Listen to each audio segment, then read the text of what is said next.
Hello, this is my bike check.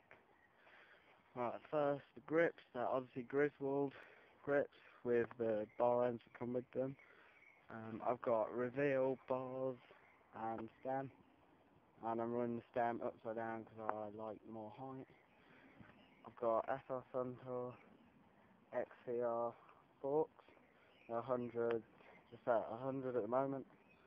I've got Maxxis Hookworm 2.5 inch tyre. I love it, thick. Both of the wheels are 26 inch too. The frame is a Track 3700 frame. I am getting a NS Traffic frame soon. I'm just saving up the money. Going down, I've got ProLite cranks. I've got Odyssey twisted pedals.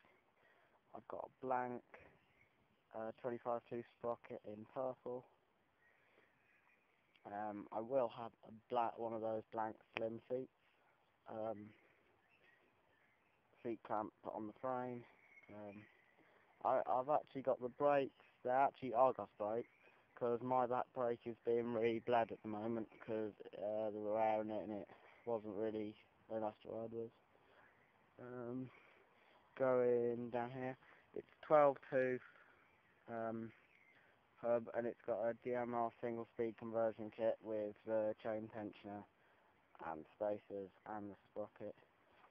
And that's on a Halo Combat rim in white. I'm getting a purple rim race to this soon. I've got Race King 2.2 tyre on the back. I like it, it's a bit grippy, not too grippy. And that is pretty much my bike. Thanks.